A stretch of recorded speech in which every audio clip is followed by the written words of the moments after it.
16, breaking news, Ed Dames, Black Swan Song, he says Planet X is real. And here, folks, listen to this cutting-edge interview with Marshall Masters here first at Leak Project.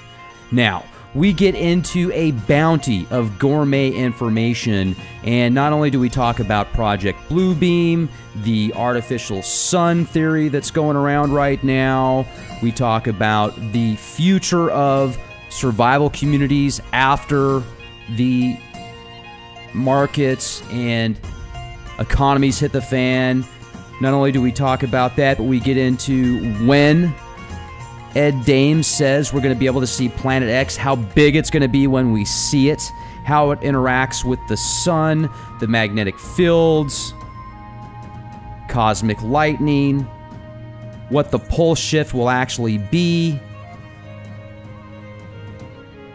discussions on the Earth core heating up because the sun is interacting with Planet X, tons of volcanic activity, Yellowstone, how long the orbit's going to last, according to Ed Dames.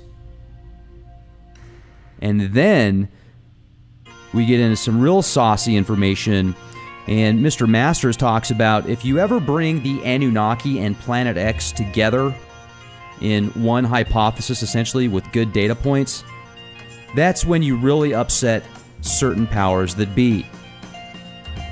Now, whether those people are Anunnaki, reptilian shapeshifters, men in black, people in a certain mystery school, or just certain factions that don't like other agendas, I have no idea. I'm completely agnostic to that.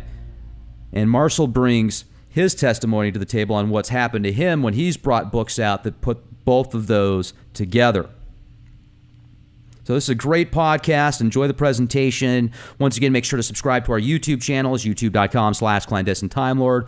Also, the William Wallace channel. And, of course, leakproject.com. Be the change you want to see, folks. This is Rex Bear. Ladies and gentlemen, we have a real treat for you today. We've got Mr. Marshall Masters, YOWUSA.com. Marshall, it's great to have you on the show with us here at the Leak Project. How the heck are you? I'm great, Rex. It's good to be back on. Been a long time. It has. It's always nice to speak with you. And before the show, you said, Rex, I'm going to give you information that is absolutely huge. This is going to be the biggest show you've ever done, so we're going to get to that in just a minute.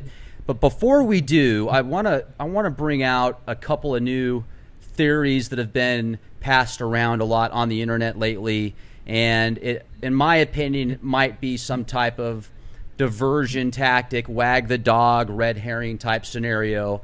And I'm not saying it doesn't exist, yet I think that what people feel that it actually is doesn't exist, if that makes sense. So what I'm referring to is these theories of what people are seeing with a lot of these pictures they're taking when they're trying to get the infamous Planet X or Nibiru or Red Kachina or Wormwood. And there's this theory on the net now that what they're seeing is an artificial sun, or when we actually look out of the atmosphere and we're not even looking at our sun anymore. It's just a hologram, or it's some type of patented technology. And I've seen plenty of patents for a sun simulator, yet that doesn't mean that what people are seeing, in my opinion, is a artificial sun. So if we could kind of get into that, I think that that's important. And then we'll talk about this just cutting edge info that you're going to bring to the table here today at the Leak Project. Sure.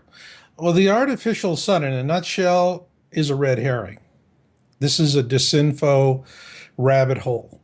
Now, is this technology possible? Absolutely. Has it been patented? Parts of it have. Does it bear a resemblance to other things? Project Bluebeam. Project Bluebeam is operational and it is sinister, yes. But this artificial sun is a red herring. If you take a look at when people are talking about this, they're focusing on the projectors in the spacecraft, all right? But they're not talking about the environment in which these spacecraft have to operate, because that's either going to be in a low Earth orbit or in geosynchronous. So let's talk briefly about those two. If it's in a low Earth orbit, well, that's International Space Station. If you have a reasonable viewing sky, you can see it going overhead. It's, an interesting thing. And as a ham radio buff, your license includes the ability to talk to the astronauts on that station, which is really cool. But in low Earth orbit, it's moving through the sky. And that's a real thorny problem because if you're going to say it's an artificial sun, it has to move through the sky or hold in position, if you will, like a sun. The second thing is that let's talk about geosynchronous orbit.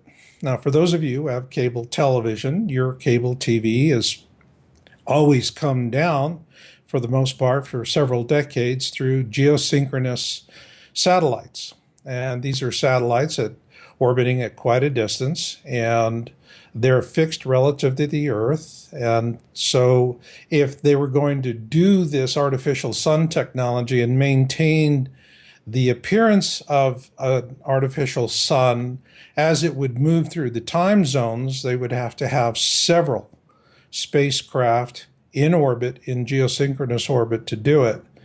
And then there's just simply the scale of it, if imagine you're standing on the beach and you have a pinch of sand in one hand and a beach ball in the other. All right. I mean, that's Earth and the sun, relative size in a very rough comparison. So to create a sun in the sky as an object, no. I think that this is a red herring because, it goes to something I've often said. If you're just asking, when am I going to see it with my own two eyes, then you're being led down the garden path. And the reason for that is you're allowing other people to give context to what you're seeing. You don't trust your own opinion.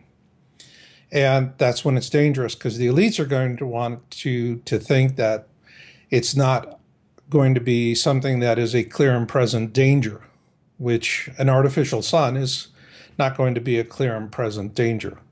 So this is a red herring. I expect more of this kind of nonsense as Planet X system is approaching the core of the system.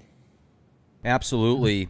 And there's also, I know you've been doing a whole bunch of reconnaissance and research into different locations to set up a solid establishment for when things go wrong on a global scale, country scale, etc., that you'll be as prepared as possible. And didn't you recently go out to Kalispell, Montana? Yes, we did a reconnaissance last month, and I would like to Mark Slaw, I'd like to say thank you for help on that. And we went up there. It was exhaustive. We spent several days in the area looking around. Kalispell, thinking of it more as a staging area where you would go there and then go from there to something more remote. In terms of it being a survivable area by itself, Kalispell's in the greater area, and it's incredibly beautiful up there, and the air is so beautiful. The water is so sweet. And I can understand why those folks want to keep it that way. God bless them. Did you go to Glacier? Sorry to interrupt. Absolutely. By the way, if anyone goes up there to do Glacier, they got the Red Bus tour. It's an all-day tour. Oh, if you do the Red Bus and you come back and you're not totally in love with Montana, you have a serious problem. Oh, yeah. I would concur, man. Oh, yeah. Oh, that was absolutely wonderful. But Kalispell itself, if you look at access, other cities will have ground freight, they'll have air freight. If they're along a coastline, they're going to have shipping or a major river. Kalispell pretty much is dependent on the rail lines going in there. So if the rail lines are severed during a cataclysm, it's going to be pretty hard because you got 30,000 people in that metroplex area. So that is not necessarily going to be the greatest place to survive, but it's a launching point. The thing that we found most interesting was the xenophobia up there towards preppers, because there is a huge community of preppers already in place up there. A good way to, kind of give it a dimension, we were at a local Army Navy store, and the owner told us that he was down to one box of MREs. It's his biggest selling item. And that he found someone in the South that had a warehouse full of these things and ordered a 40-foot truck, stem to stern, completely filled with MREs. Had that shipped up. They sold that whole truckload out in about 2 months. That's pretty good. I mean, that's a whole truckload. If you're figuring that 40 feet by 8 feet approximately, 320 square feet worth of, yeah, that's great. Somebody's got a few bucks. There's a lot of preppers up there. Now, the thing is with preppers, the conventional preppers, is that I think that people up there have a xenophobic fear of them, and Rex, I think, is justified. And here's why. You're going to have a lot of the preppers who are just good, kind people. They'll be good neighbors. But then there's a lot of them who know a lot more about ballistics than they do about the Bible, and they say clever things like, if I see you in my scope, I own you. Those are worrisome people, because once the game is gone, once the food has all been consumed or stolen, and it comes down to you're hungry, and it's either tree bark or long pork. Long pork is what they call human flesh because it tastes somewhat similar to pork. In other words, within the conventional prepper community, there's a subset of that community that could very well become the first cannibals of the tribulation. And this is what they are terrified of up in Kalispell. Absolutely terrified. You know what that's reminded me of, Marshall, is I'm thinking about the films recently that have came out called The Purge. I think they're on like the third one now. There's a new series out on Sci-Fi Channel called Hunters, which is basically an offshoot of The Purge, where if you watch the film The Purge one night of the year, people can do whatever they want.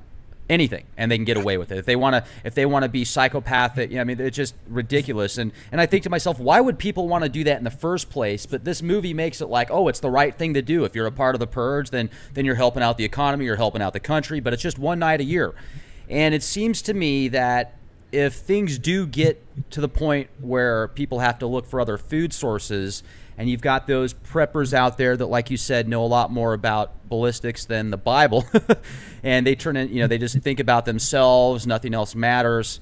That can be pretty frightening, and there's got to be a balance there. I mean, if it gets to that point, then there's going to have to be factions of good that also know how to protect themselves. I absolutely agree, and there will be a ways to deal with that. And so, yes, there'll be cannibals, but the hunters will be hunted.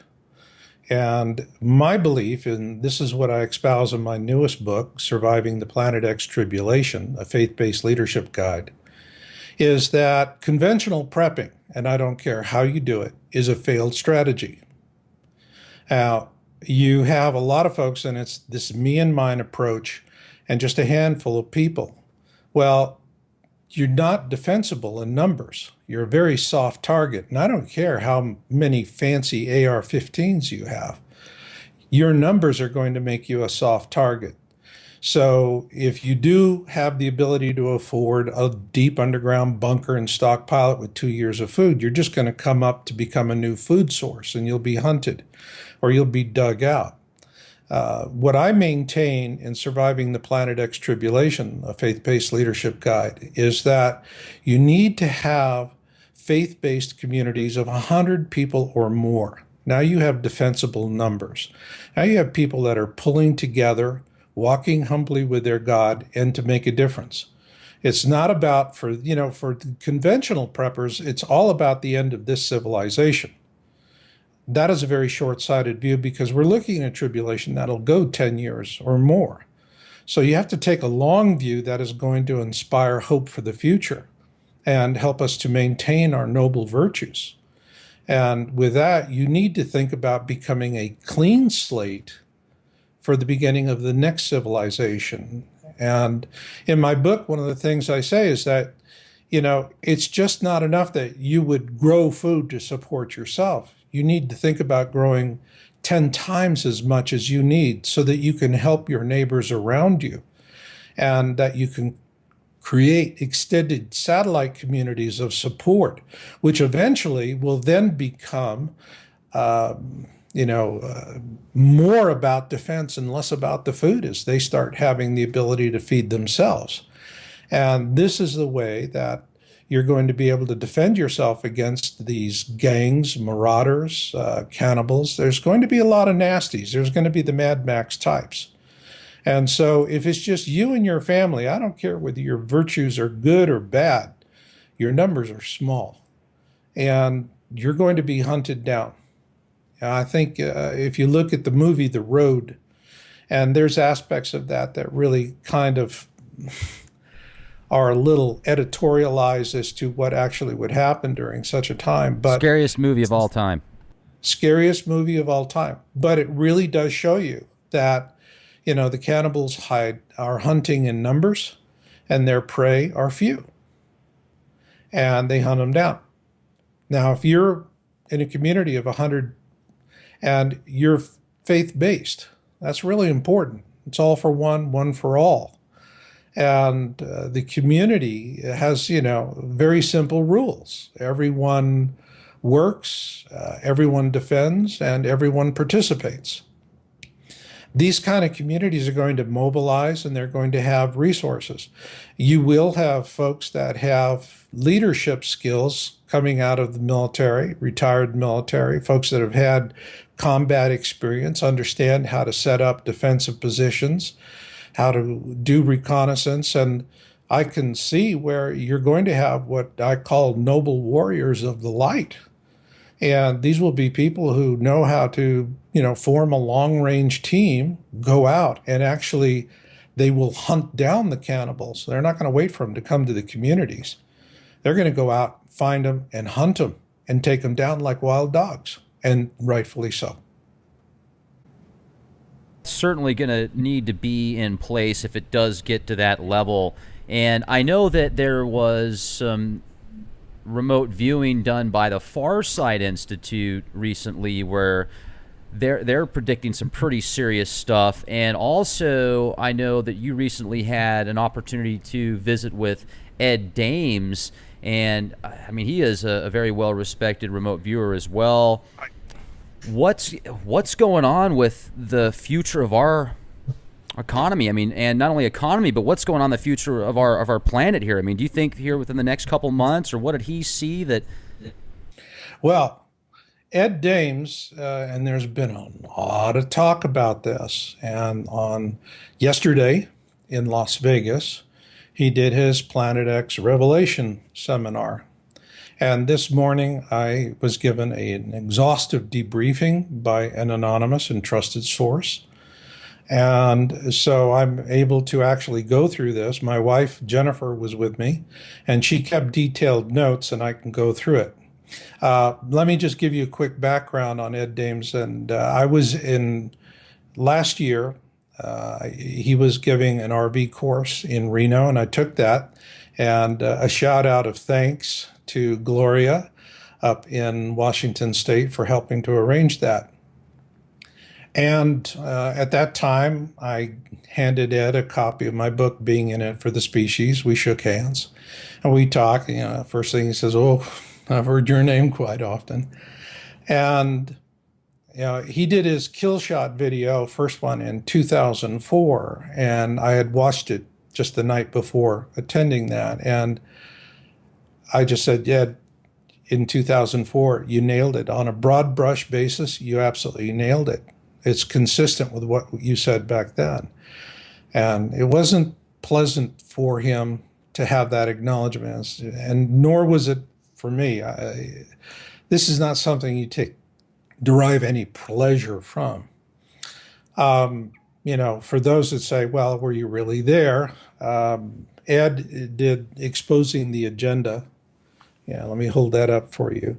And for those of you who have that video or are going to buy Ed's video, Exposing the Agenda, if you go to the very end of it, he gives me a very nice cameo. There I am in his class, and I'm easy to spot because everyone else is facing forward and I'm turned sideways and facing him. And what Ed did yesterday in Las Vegas is, in a word, courageous. He's announced that end of August he's retiring, and so this was a swan song. And before I give you a detailed point by point of what Jennifer took in the notes this morning as I was interviewing and debriefing my source, is I'd like to send a personal message to Ed. And Ed, we've shook hands. We've looked in each other's eyes. I see a good man.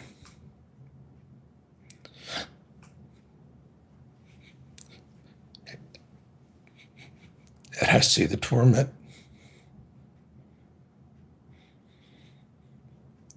One day you're going to meet your creator. And mind my words, you're both going to know. You kept the faith. So, enjoy your retirement. You earned it. God bless you. Give me a second here. Absolutely, Marshall. You know, and Ed, I've known about Ed. I've never personally met him or talked to him, but I've definitely heard his talks, and he's he's got a lot of knowledge and many things I'm sure he has seen people can't even imagine. So that's great that you guys had an opportunity to talk like that. And man, did the Swan Song, I mean, must have been pretty powerful for you to get kind of emotional like that, Marshall, and I certainly appreciate you being here with us and sharing this with us. Well, he actually only spent 40 minutes talking about Planet X, but in that 40 minutes, he really covered ground. It was important what he said. Very important for everyone to understand exactly what he said. Because in the search for Planet X, the pursuit of truth on this topic, if you're a Planet X researcher, you have the right to pursue the truth right to the bottom of an unmarked grave. I'm not joking. I'm dead ass serious. This is a get hurt kind of a thing. And you're always pushing the edge of the envelope. I have for years, and it's punishing. I've been pummeled many times, but I persist. What Ed did yesterday was something he could have only done as a swan song, given his position. And, I talked about it earlier because we had seen when he first started promoting, he'd used a graphic from Gil Broussard, who does Planet 7X. And when you hear this debriefing, it's very clear that, he blows Broussard and his 7X theory out of the window. I mean, which I've already done. In fact, what Ed is saying corroborates over 75% of the position I have maintained in my last two books, Being in It for the Species, The Universe Speaks, and my most current book, Planet X Tribulation, Surviving the Planet X Tribulation, a Faith-Based Leadership Guide. So with that, let me give you point by point of what we have and what he talked about, what he was willing to talk about, and I think also of interest is what he was unwilling to talk about. Okay. He talked about it in two sessions, 20 minutes in the morning and 20 minutes in the afternoon. According to my source, it was very unstructured. He mostly took questions and went on many tangents, followed a lot of rabbit holes, almost like there's a squirrel. And so in this, given his position, he can only be as honest as he can be. And for those of you out there who think that it's a wide, wonderful world and we can tell it like it is, no, it's not a wide, wonderful world. And I'll give you an example of that later. But now, let me go through the notes that my wife Jennifer prepared for me. Okay. And by the way, in this video I showed earlier, I'd like to have a call out of thanks to Deanna in Montana for sending me that. All right, here's what Ed said about Planet X. It's real. It's inbound. He said, we think it's a planet, but we don't know what it is. All right. He knows what it is, but he has to be cagey at this point. He says December 2017 is when we will see it in the sky. Then he talked about Velikovsky, Harrington, and Ferrata. I have spoken of them in my work, and I featured Harrington and Ferrata extensively in my latest book, Surviving the Planet X Tribulation. He says that Planet X will interact with Earth's magnetic field and weaken it. Well, that's the magnetosphere is already weakening, and that's weakening. And this is something I've maintained exactly the same in my last two books. Can I jump in real quick on that note? Sure. Could that be a reason why the radiation levels are slowly increasing over a periodic timetable? For example, the past 3 years, we've talked about this before, the radiation levels in San Antonio have increased by 50%. And earlier today, they were at 0.13 microsieverts. And even though that isn't an alarming amount, that's almost double what it used to be back in 2013. Yes. In Surviving the Planet X Tribulation, I have a section in there about ham radio communications and how to use them. And I think here's a little bit of evidence that really highlights the effect of this and how it's been actually coming for a long time. If you're doing ham radio, there's HF, and that is, going to give you long reach. All right, that's long haul communication. So you're talking to other people on, far, far away across an ocean. Then there's VHF and UHF, and that's more of the local stuff. But in terms of HF, back in the 1940s, ham radio operators were basically building kit radios, and they were very simple. But it was also called a golden time.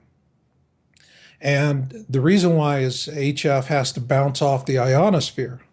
Well, back then in 1940s, the ionosphere was very healthy and robust, and using simple equipment, it was very easy for them to bounce signals.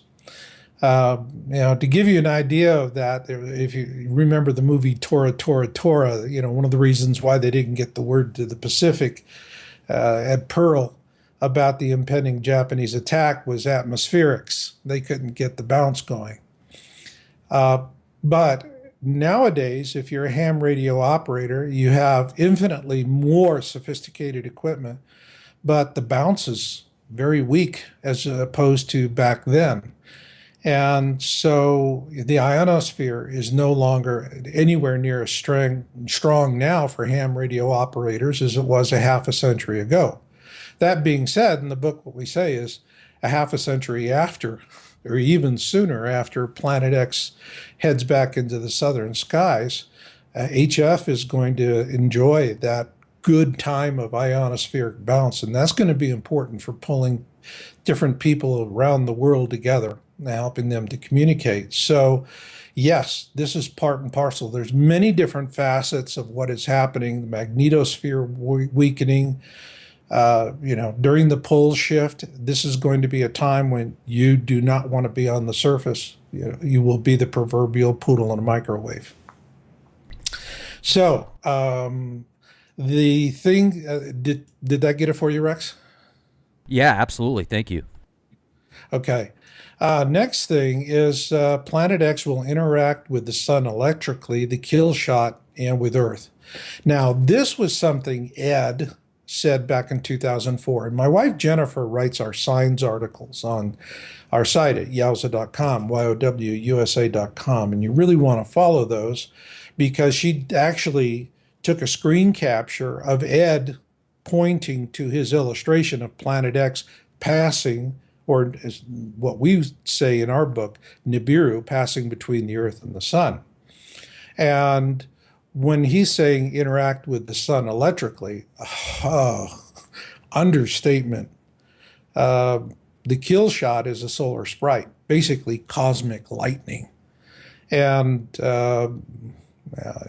you could say, well, the Grand Canyon was the result of water erosion, which, that always kind of like, does that pass the smell test? But look at Val Marineris on Mars. That's the biggest canyon in our solar system. Tell me water erosion caused that. I don't think so. I think that it was cosmic lightning, and I think that's what Ed's talking about with the kill shot. So again, if you're on the surface, it's going to be a hellacious time. Something I've always talked about, and in my last two books at great length, is what we call transiting the tail. Ed said we will go through the Planet X debris trail, and we're going to get hammered by it. And that is going to be a really, really tough time. Surface water is going to be polluted terribly during this. So you're going to need underground water cisterns, deep wells. And I'm talking about deep wells. You want to go way, way down. If you're in the water table, it could be polluted by that time. As to the pole shift, he potentially doesn't know for certain that there will be a pole shift, but he said it would be a pole shift of approximately 12 degrees, which is darn near exactly the same thing I predict. And it's not where the Earth flips head over heels.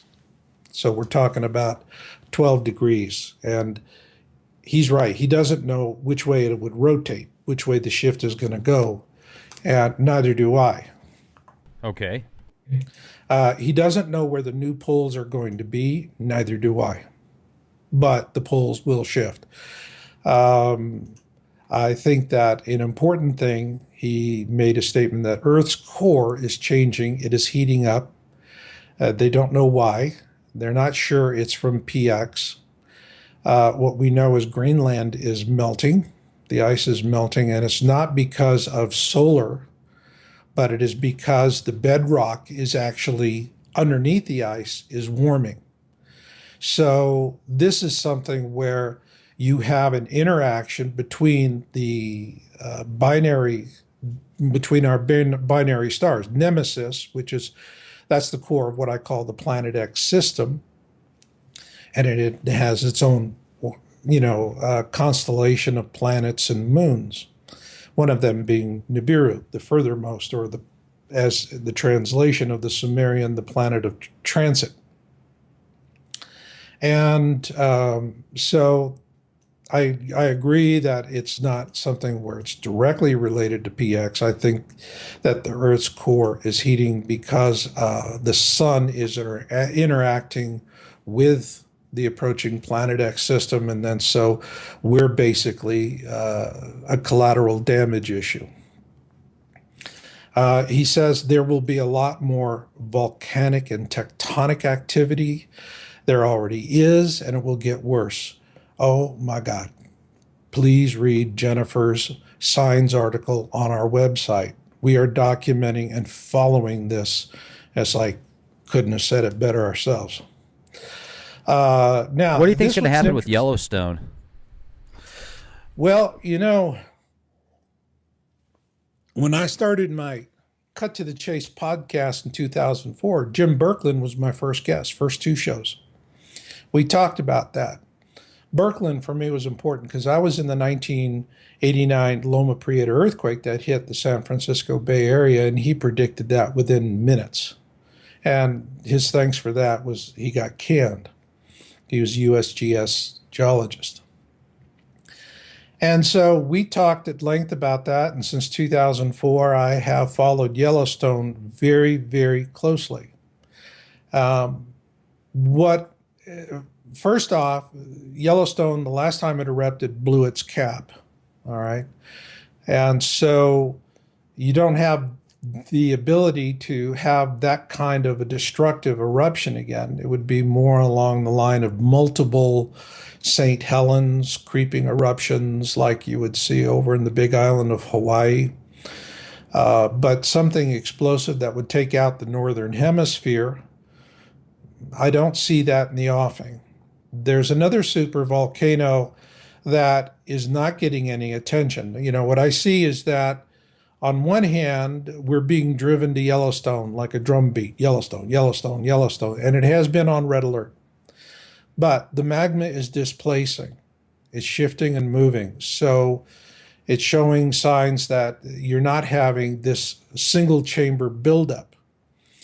On the other hand, Long Valley caldera is, there's a complete blanket on that. Nobody talks about it. And yet, that's the one that really bothers me, and that's in California.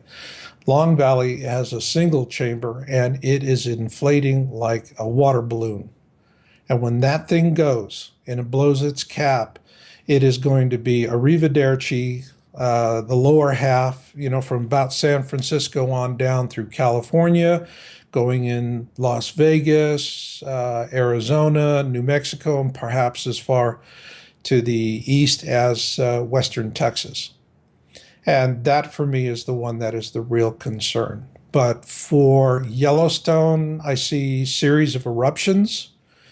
I see trouble from that, just as we'll see from the Cascadia Range, but not a massive explosion. Okay. Yeah. Thanks for letting us know about that, because that is one of those things that the media does push big time as the possible end of the world scenario. Well, if that's the case, why is FEMA using Kalispell, Montana to anchor its chain line of storage depots for emergency supplies, which it's coming down? So, I mean, they're stitching all the way down. They know that's not going to happen. That's the reason why they're storing supplies out north and south of Yellowstone. So Okay. again, I just see that there's a lot of fear pushing at that, but it's not justified. Not from what I am seeing in the actual data that's coming across our desk. Again, Long Valley, that's the one to worry about. Okay. So there was one thing my source said that was interesting. It came to him initially, it presented himself as an inconsistency with Ed had in his presentation, but it was resolved. We're dealing with how long does it take once the Nemesis system reaches its point of perihelion? That's its closest distance to the sun in its orbit. And so you have pre-perihelion and then the post-perihelion leg. And the pre-perihelion leg, and I described this in very, very specific detail in my book, Surviving the Planet X Tribulation. It's a full color book with 142 color illustrations. And I walked the reader through this orbit trajectory very, very closely. And so above the ecliptic, the plane of our solar system, you have pre-perihelion, and then you have the post-perihelion leg. So you have that whole transit of how long does it take for Nemesis to literally whip around the sun. And in the morning session, the Ed said that according to Carlos Muñoz Ferrada, and I've featured him in my work quite extensively. Brilliant man. He was the first one that actually announced the existence of Planet X in 1940. Chilean astronomer, a man with a golden heart. I stand on his shoulders. And he said, Ferrada said that it would take 57 years for Nemesis to whip around the sun, that our grandchildren might have to deal with it. However, in the afternoon, he was questioned by that, questioned about that by some folks in the audience, and he clarified it. And in the afternoon, he said that according to his remote viewing work, that it would take 6 months for the Nemesis Planet X system to whip around the sun. And he said, as a point of fact, you can either trust me and the work we've done, that it's 6 months, or trust Ferrata, that it's 57 years. And so that's how he handled that discrepancy. It's a big difference. Big difference. And his what his RV work of 6 months, completely consistent with what I have said in my last two books, Being in It for the Species and Surviving the Planet X Tribulation. Completely consistent. It could vary, you know. I think that, you know, people always want to put a date on a calendar. And have you ever heard of the Mandela effect? Yeah. Do you think that's legit? You know, I didn't know about that until my wife's been following that. And one day, Jennifer and I were going through Costco and, you know, doing the Costco thing and, you know, get the little freebies. And she's telling me about this. And I'm going, boy, this is, you know, some kind of new popular theory. And I was a little skeptical. And so we're going back in the laundry soap section. But before we get there, she says, tell me something. Spell OxyClean. And I said, it's OXY. You know, clean. And she said, are you sure about that? And I said, yeah. I've been seeing OxyClean for most of my life, it seems like, you know. It's OXY. We go back in the laundry section. OXI. Okay. Then she goes, well, what about Curious George? Did he has a tail? I said, yeah, I love Curious George. Of course he has a tail. And then we went up and she actually, you know, when we got home, she showed me she said, where's George, you know, where's his tail? And all of a sudden, then all these other little inconsistencies, I can say, yeah, there's a shift in timeline.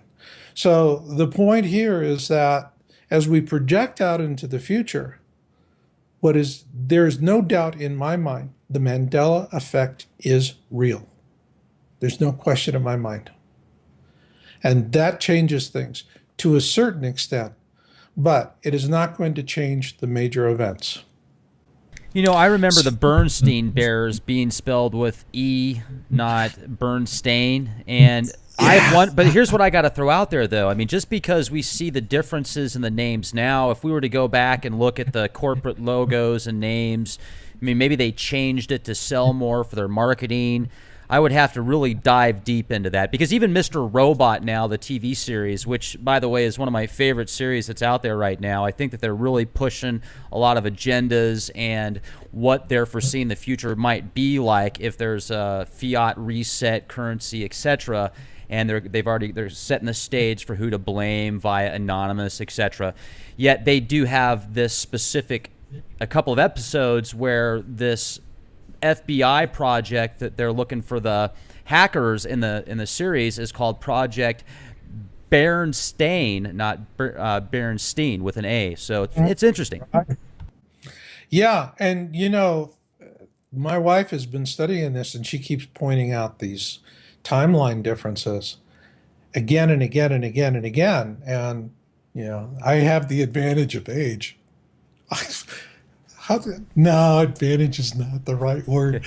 Let's just say you're an optimist. It's an optimistic way to look at it, you know? It's all mindset. Yes, many, many hairlines ago. Yeah, no, things are changing, but this is changing in minor differences. The major differences, the major things, no. Is, you know, I've heard all of these. There was one theory that I heard in the conspiracy chat rooms that some guy up in Canada, I think, says that extraterrestrials stopped Nibiru in its tracks or deflected its orbit. And I'm going, Oh, please. You know? Oh yeah, yes. There's Stuart Swerdlow said that back in 2003 we blew up Nibiru, so it wouldn't hurt us. Right. Right. I mean, there's stuff that only wishful thinking, can give you any interest at all in those kind of nonsense explanations. But there's a lot of denial out there. Never underestimate the power of human denial. I mean, this is something I pointed out on my website that when we do see Planet X in the sky, people are going to say, we hear all the time, when am I going to see it with my own eyes? When am I going to see it with my own two eyes? And to me, that's really a death question because the right question is, when am I going to believe what I'm seeing with my own two eyes is a clear and present danger? The people who say, when am I going to see it, are going to be the same people that go, I'm not smart enough to understand what I am seeing, so I'm going to let someone else give me context for that and explain it to me and trust that they're going to have my best interests at heart. And that's stupid. That's just stupid. It's blind Because faith. blind faith, because the people who are going to explain it, their strategy is real simple. They want you to die in place. They're going to say, don't worry about it. It's just going to be an interesting light show. It's nonsense. It's an artificial sun. It's whatever. And people that just are, oh, I don't want to hear about that. Life as I know it is coming to an end and that this is a clear and present danger. They're just going to say, well, they wouldn't lie to me about something that big. And you ask these people, does the government lie to you about other things? Well, of course. But about something this big, they wouldn't lie. Really? Where is this threshold documented? Where does it say that liars are eventually going to come to Jesus and tell the truth? Give me a Exactly. break. But people are going to do it. So that's the whole question out there to your audience. Don't ask that question. When am I going to see it with my own two eyes? Because when you ask that of me, I just think you're stupid and you deserve to die because you're not responsible for your own life, your own intellect, and putting your own context on it. There's only one right question. When will I believe what I am seeing with my own two eyes is a clear and present danger? That's the question.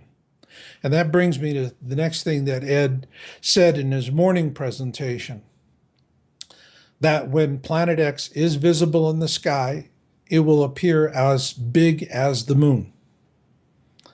And that's pretty sizable given its distance. Now, here's something where Ed was very cagey. And I saved this as the last point of it. This is, as I understand it, was in the afternoon session. And he was asked about the Anunnaki. And regarding the Anunnaki, he was coy about that. He mispronounced the name and said, we thought at one time there were people on Planet X, but not anymore. And then he quickly changed the subject. Now, what your viewers need to understand, all right.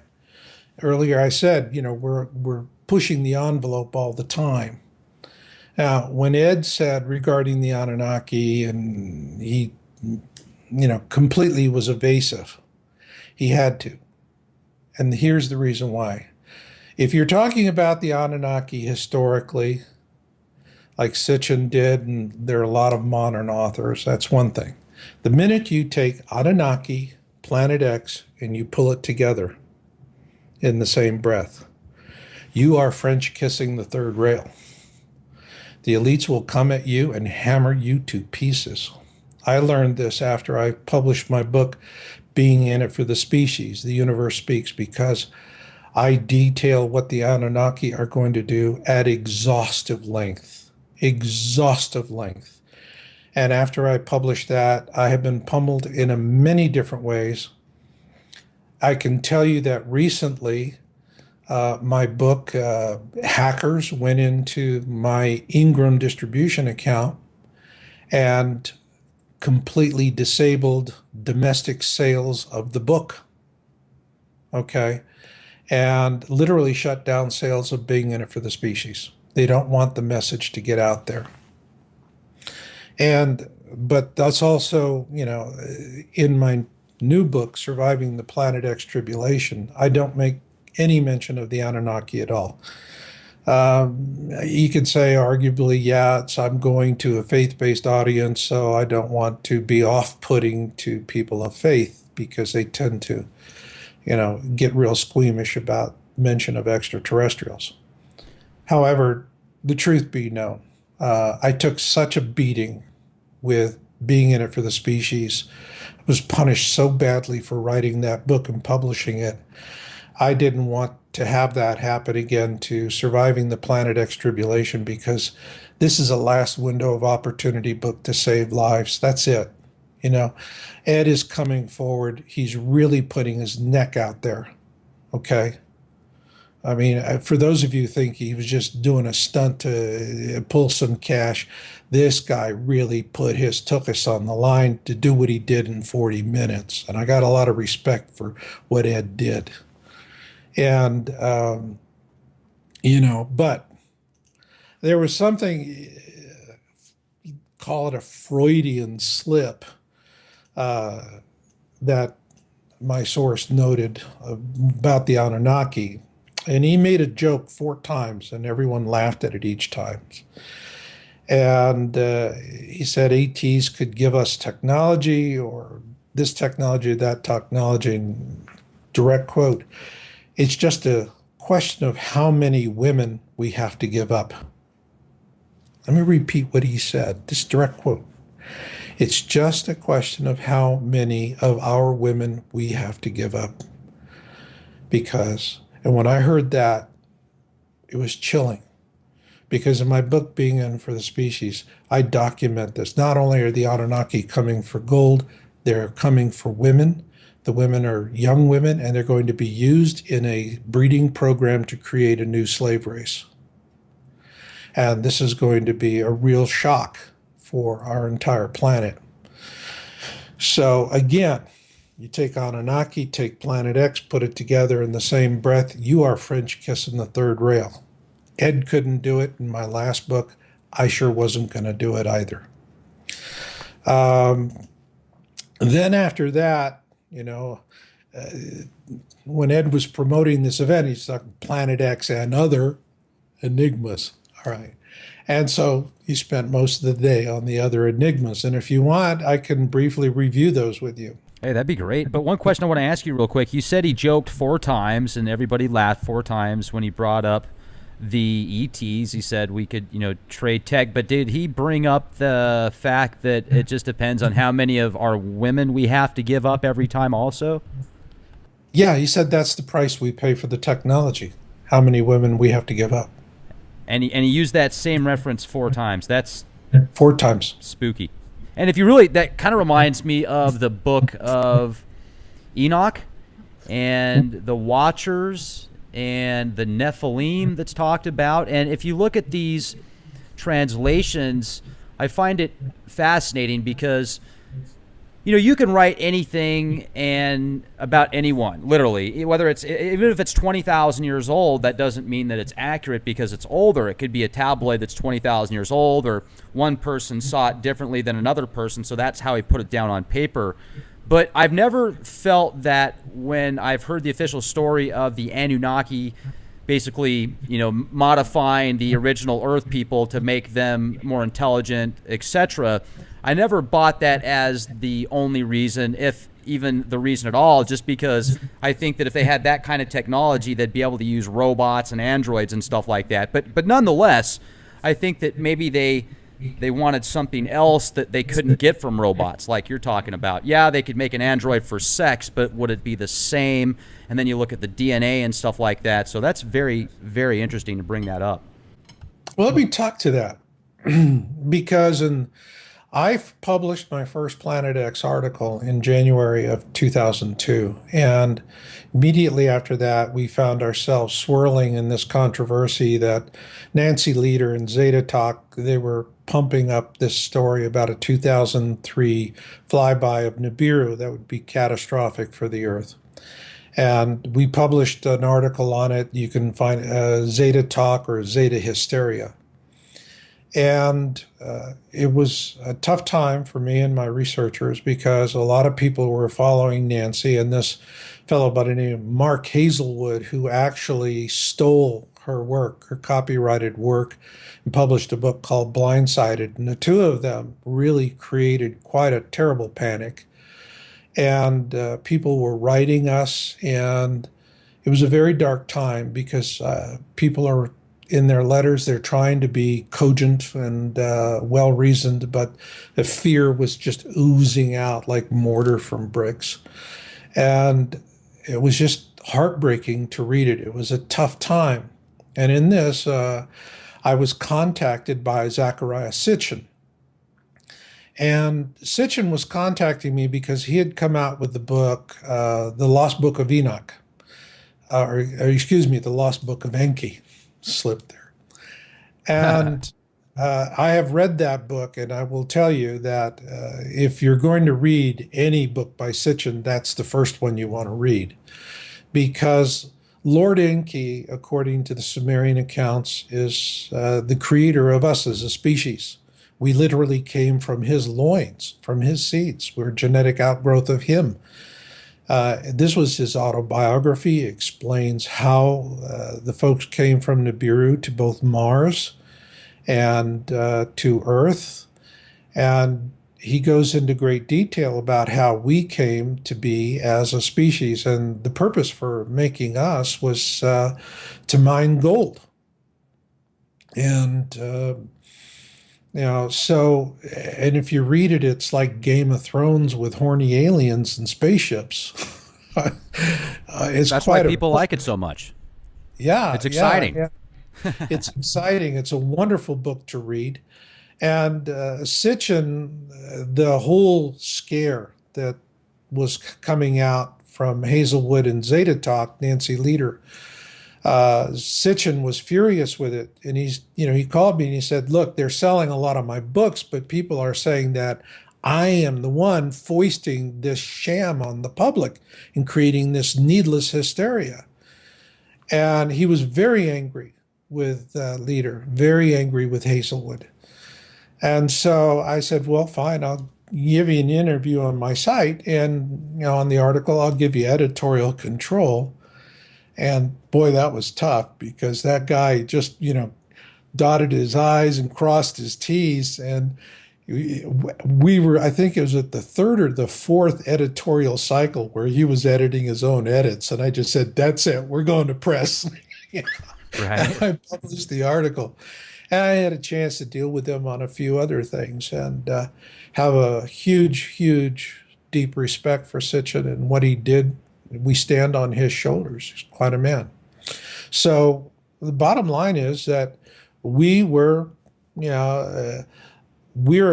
basically half Neanderthal, if you want, and half Anunnaki. And we're this hybrid race. I think that has had a mixed bag for us. We have a shorter lifespan because we're programmed to have a shorter lifespan. But on the other hand, we cycle through generations faster, which pushes the evolutionary process faster. From the Anunnaki, we inherited our intelligence and our lust and our greed.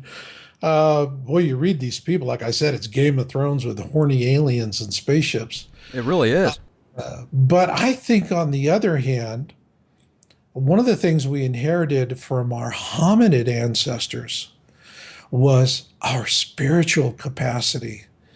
One of the things we found in our research is that there are races that really do not like us because of our ability to channel across the galaxy.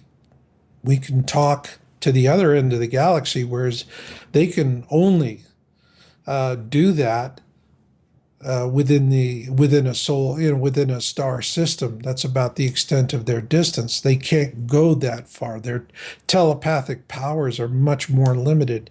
I think that our telepathic powers is something we inherited from our hominid ancestors because they were grounded in Gaia, in the planet, and that is something that we inherited from them. But in the final analysis, we're all stardust. We all come from Creator. How we got to be here is irrelevant. We're here. And I love my species. People I got to take one at a time, but I love my species because if we don't love our own species, who will?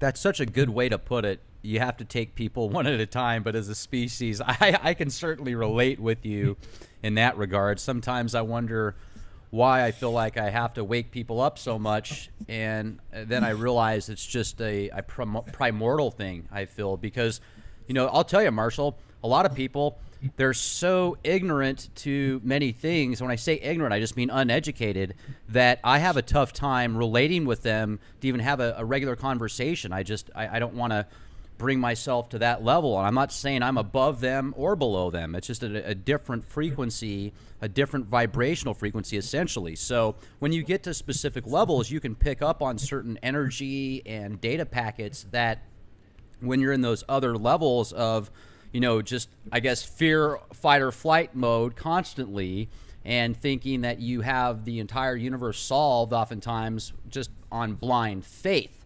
I think that's the precursor to your own demise oftentimes is blind faith without doing the research into something, giving everything over to somebody or something without doing the research. Now, faith is a very powerful thing, very powerful, yet I think there needs to be balance there also.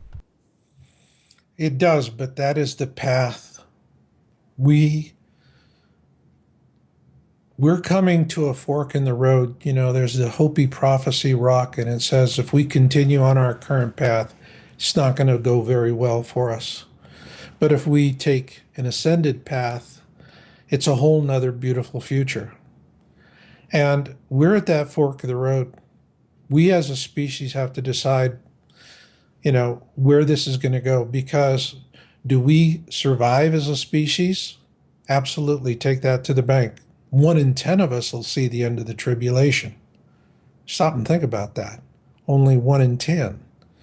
And to get there is going to take spiritual strength. You're going to have to walk from this end of the tribulation to the other end of the tribulation humbly with your God, or you're not going to make it. And that is really the essence of my book, Surviving the Planet X Tribulation, following that path. But, we have to,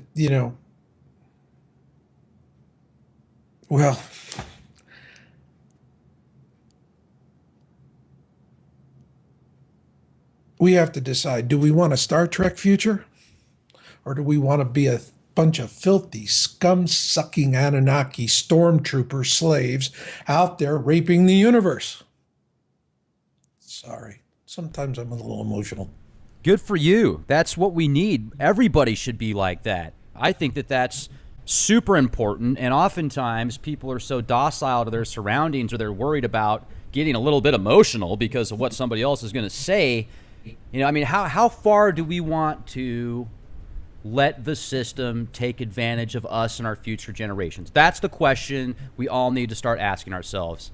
Whether or not you want to continue to allow this system to usurp up all your rights and continue to, look at these giant corporations that literally want you sick or dead. It just doesn't make sense. There needs to be, money's a good thing, but why not have businesses out there that are revolutionizing the industries of healthcare and creating systems of energy sources that don't just pillage the earth and fracking, etc. When I went out to these, where was it that I went out to in Texas? This place where these giant sinkholes are, and I saw it on the news. I went out there, and there was hardly anything out there but fracking, and there was some homes. It smelled so bad out there, Marshall, that I'm telling you, if you were prone to headaches or stomach aches, you'd only be able to last 5 seconds out there, and you'd start throwing up, and you'd get a migraine headache.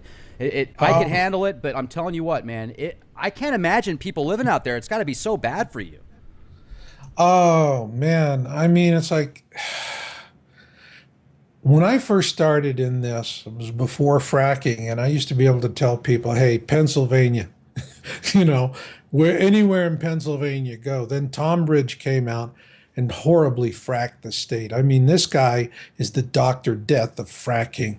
I hope future generations remember him as the Mengele of death for this country, because entire swaths of the country are going to have this fracking issue. These wells have casings that are designed in an optimal world to last for 30 years. Some of them fail the day they go operational. Now, you start popping off major fault lines like New Madrid and, you know, Cascadia, San Andrea, they start going, these fracking wells are just boom. I mean, these big quakes, keep in mind, New Madrid was shaking, you know, church bells in Pennsylvania during the 1800s when it popped the last time. So you have that kind of horizontal ground movement going through. Fracking wells are going to fail everywhere. At that point, water aquifers, land, everything. You know, we're going to have entire dead zones that it'll take Mother Nature 100 to 200 years to clean up. So where are these people going to go and survive? I think between fracking and nuclear, has taken probably about 60% or better of survivable land areas off the table. It's crazy. It's really madness. And, you know, in closing out tonight, Marshall, let's think of a light note, something positive that we can take out into tomorrow, next week, next month, and something that will benefit society. Well, there's one thing in my book, Surviving the Planet X Tribulation, I talk about that is a real point of hope. And, you know, people are always thinking about, well, I build a bunker, but now I have to power the bunker, okay? And diesel fuel and steam engines and all of these things. We know there's a lot of different alternative energy sources, but what we also know is that, you know, these special interests have their watchdogs sitting right in front of the patent office. And the minute some patent comes through that challenges their little greedy empire, next thing you know, they have their government goons who will just, like good little doggies, go out there and do their dirty work for them. And they send out the government goons and confiscate all the equipment in the lab, destroy the lives of these inventors. Now, one of the first benefits of the tribulation is going to be these special interests and their government goons aren't going to be there. They're not going to be able to do that kind of suppression.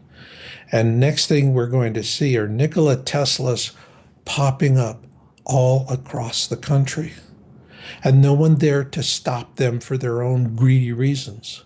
They're going to be able to come up with fantastic new ideas for energy, medicine, construction, all kinds of things, and no one to stop them. Rex, in the midst of the tribulation and the darkness, this is the silver lining I see. We're going to have a technology renaissance because creativity is going to be set free. It's no longer going to be owned by the elites and their power cabals. That's going to be a beautiful thing to see. That's what I'm talking about.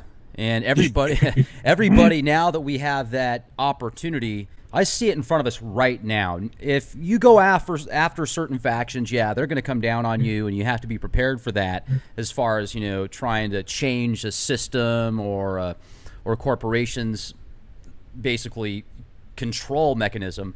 You know, but right. Regardless of that said, we do have an opportunity every single day to be the change we want to see, and that's so important. If we can do little things, like I said, even just little tiny keys to open up a door that will open up a bigger door and a bigger door, etc. Let's just take advantage of those opportunities. Let's be peaceful and respectful and build personal relationships with those in high positions of power and show them the benefits of having a system of balance, because you can only do so much and pillage so much before there's nothing left. It reminds me of that Dr. Seuss cartoon that came out a few years ago. I can't remember the name of it off the top of my head, but this creature essentially creates this invention from using parts of Mother Earth, and then it uses it all up and there's nothing left. It's like, well, wait, what do I do now? There's nothing else there. And it just had a really cool meaning on balance, in my opinion. So I certainly appreciate what you bring to the table, Marshall, and I look forward to reading all your books and updates.